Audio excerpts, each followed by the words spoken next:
నిజ నిర్ధారణకు అంతిమ నిర్ణయం DNA టెస్ట్. ఉన్నది ఉన్నట్లుగా వాస్తవాలను శోధించి వివరించేది మన DNA టీవీ. మన రాష్ట్రం, మన ఛానల్. గాలి, నీరు, అగ్ని, భూమి, ఆకాశం ఇవన్నీ కూడా పంచభూతాలుగా చూస్తూ ఉంటాం. మరి అటువంటి వాటిలో నీరు అనేది అత్యంత పవిత్రంగా మనందరం కూడా చూస్తూ ఉంటాం. ఈ రోజనే కాదు, ప్రపంచ చరిత్రలోనే ఎక్కడ నీరుంటే అక్కడే నాగరికతలు కూడా వెల్లివిరిసిన విషయాన్ని కూడా మనందరం కూడా చూసాం. అటువంటి నీటి యొక్క ప్రాధాన్యతను గుర్తుపెట్టుకుని ఆ రోజు అన్న నందమూరి తారక రామారావు గారి దగ్గర నుండి ఈ రోజు చంద్రబాబు నాయుడు గారి వరకు అటువంటి ఇరిగేషన్కి అత్యంత ప్రాధాన్యత ఆంధ్రప్రదేశ్ రాష్ట్రంలో ఇస్తున్నటువంటి విషయాన్ని సందర్భంగా గుర్తు చేసుకుంటూ, ఎందుకంటే మొన్ననే నేను కూడా చూసాం, ఏదైతే 2014, 2019 5 సంవత్సరాల తెలుగుదేశం ప్రభుత్వ హయాంలో ఆ రోజు చంద్రబాబు నాయుడు గారు ఇరిగేషన్ శాఖకు మరి 5 సంవత్సరాల్లో 72,000 కోట్ల రూపాయలు ఇరిగేషన్ శాఖకి ఇస్తే, తర్వాత వచ్చినటువంటి మరి వైఎస్ఆర్సీపీ ప్రభుత్వం 2019, 2024 5 సంవత్సరాల్లో కేవలం 22,000 కోట్లు మాత్రమే ఇరిగేషన్ శాఖకు కేటాయించింది అని అంటే, ఇరిగేషన్ శాఖను గత 5 సంవత్సరాల పాలన ఎంత విధ్వంసానికి గురి చేసిందో అదే ఒక ఉదాహరణ అనే విషయాన్ని ఈ సందర్భంగా తెలియజేసుకుంటూ, అదేవిధంగా ఏదైతే మన రాయలసీమ ప్రాంతం ఏదైతే ఉందో, మరి ఆ రోజు కూడా మాటల్లో చెప్పేవాడు రాయలసీమ బిడ్డ, రాయలసీమ బిడ్డ అని. కానీ ఆ రోజు బడ్జెట్లో చూస్తే మరి ఆ రోజు 2014, 2019 చంద్రబాబు నాయుడు గారి హయాంలో ఇదే రాయలసీమకు 12,441 కోట్లు ఇరిగేషన్లో కేటాయిస్తే, మరి ఆ రోజు వైఎస్ఆర్సీపీ ప్రభుత్వం 5 సంవత్సరాల్లో బడ్జెట్ డబల్ పెరిగినా కూడా కేటాయించింది చూస్తే కేవలం 2,011 కోట్లు మాత్రమే. అంటే ఏ రకంగా అడుగడుగునా కూడా రాయలసీమకి ద్రోహం, మరి దగ ఆ రోజు జగన్మోహన్ రెడ్డి చేశాడో అదే మనకు ఒక ఉదాహరణ అనే విషయాన్ని ఈ సందర్భంగా తెలియజేసుకుంటూ, మరి అందులో ప్రత్యేకించి ఏదైతే హంద్రీనివా ఏదైతే ఉందో, ఎందుకంటే ఈవేళ ఉత్తర భారతదేశంలో ఒక గంగా నది, ఒక దక్షిణ భారతదేశంలో ఒక గోదావరి ఏ రకంగా అయితే ప్రాధాన్యత సంతరించుకుందో ఆ రకంగా ఈవేళ రాయలసీమకు కూడా హంద్రీనివా కెనాల్ కూడా అత్యంత ప్రాధాన్యత కలిగినటువంటి అంశం.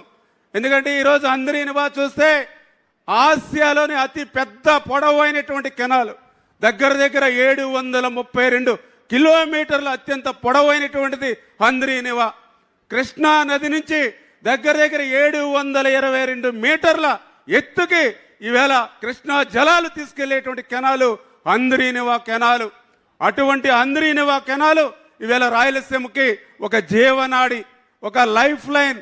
అటువంటి హంద్రీనివాకు సంబంధించి ఆ రోజు 2014, 2019లో మరి ఆ రోజు చంద్రబాబు నాయుడు గారు హంద్రీనివాకు 5,000 కోట్ల రూపాయలు కేటాయించి పనుల్ని పరిగెట్టించి చేస్తే, మరి 2019, 2024 నేను చెప్పనవసరంలా 5 సంవత్సరాల్లో ఈ హంద్రీనివాకి గత ప్రభుత్వంలో చేసింది 0.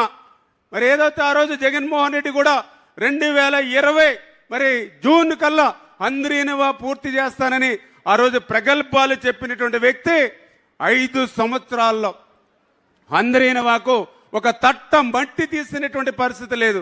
5 సంవత్సరాల్లో హంద్రీనివాకు ₹1 ఖర్చు పెట్టినటువంటి పరిస్థితి గత 5 సంవత్సరాల్లో లేదు. ఇంతకంటే అన్యాయం ఏంటంటే ఆ రోజు 2014, 19లో చంద్రబాబు నాయుడు గారు ఆ రోజు 3,850 క్యూసిక్ల నీరు వచ్చేటువంటి సామర్థ్యంతో మోటార్లు పెడితే, మరి గత ప్రభుత్వం చంద్రబాబు నాయుడు గారు ఇచ్చిన మోటార్లు ఆ 3,850 క్యూసిక్ల నీటిని కూడా ఉపయోగించుకోలేనటువంటి అన్యాయం చేసినటువంటి పరిస్థితి కూడా గత పాలనలో చూసాం.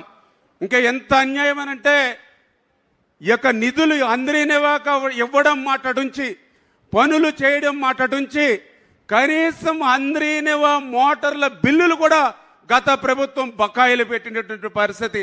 గత ప్రభుత్వ కరెంటు బిల్లులు కూడా ఈ ప్రభుత్వం అధికారంలోకి వచ్చాక చెల్లించేటువంటి పరిస్థితి వచ్చింది అని అంటే నాకు తెలుసుండి రాయలసీమకు ఏ ముఖ్యమంత్రి చేయనటువంటి అన్యాయం, ద్రోహం జగన్మోహన్ రెడ్డి చేసినటువంటి పరిస్థితి చాలా క్లియర్గా అర్థమవుతున్నటువంటి పరిస్థితి. ఒక రకంగా ఏదైతే మొన్న 2024లో మీ అందరి ఆశీర్వాదంతో మరి యొక్క హెచ్ఎన్ఎస్ఎస్కే కాదు రాయలసీమకు పట్టినటువంటి గ్రహణం కూడా పోయింది. అందుకే మళ్ళీ రాయలసీమకి ఈరోజు మంచి రోజులు వచ్చాయి. అందుకే మళ్ళీ ఈరోజు చంద్రబాబు నాయుడు గారి నాయకత్వంలో మళ్ళీ రాయలసీమను ఒక రతనాల సీమగా మార్చేటువంటి క్రమంలో ఈవేళ అందరినీ ఒక పెద్దపీట వేస్తూ ఈవేళ బడ్జెట్ని మీరు చూశారు. రాష్ట్రంలో ఏ ప్రాజెక్టుకి కేటాయించినటువంటి విధంగా రాయలసీమ హంద్రీనవాకు 3,800 కోట్ల రూపాయలు ఒక్క హంద్రీనవాకే నిధులు కేటాయించారని అంటే ఈవేళ చంద్రబాబు నాయుడు గారు ఈ రాయలసీమ పట్ల, ఈ హెచ్ఎన్ఎస్ఎస్ పట్ల ఉన్నటువంటి శ్రద్ధకి అదే ఒక నిదర్శనం.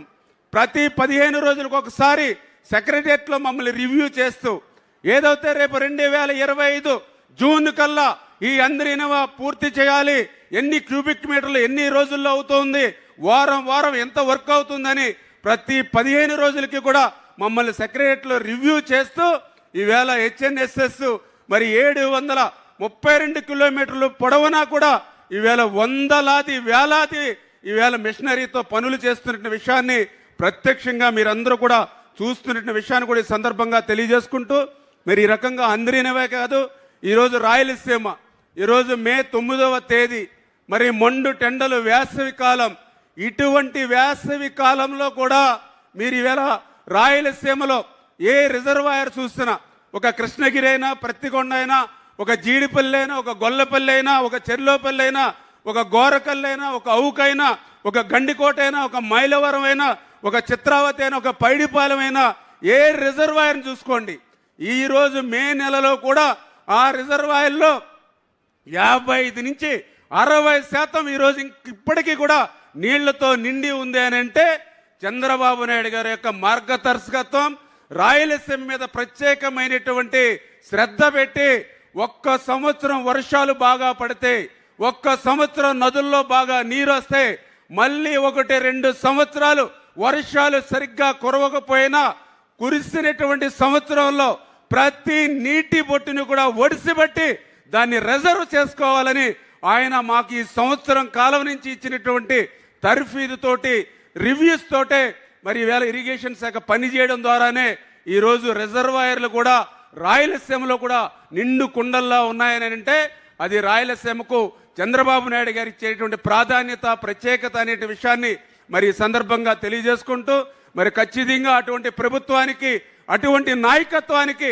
ఎప్పుడు కూడా అండదండలుగా ఉండాలని చెప్పి మరొక్కసారి మీ ద్వారా అందరికి కూడా తెలియజేసుకుంటూ సెలవు తీసుకుంటున్నాం. Thank you. గౌరవ మంత్రివర్యులు శ్రీ నిమ్మల రామనాయుడు గారికి ధన్యవాదములు. ఇప్పుడు స్థానిక సచివాలయం పంచాయత్ సెక్రటరీ అయినటువంటి శ్రీ టి రామయ్య గారు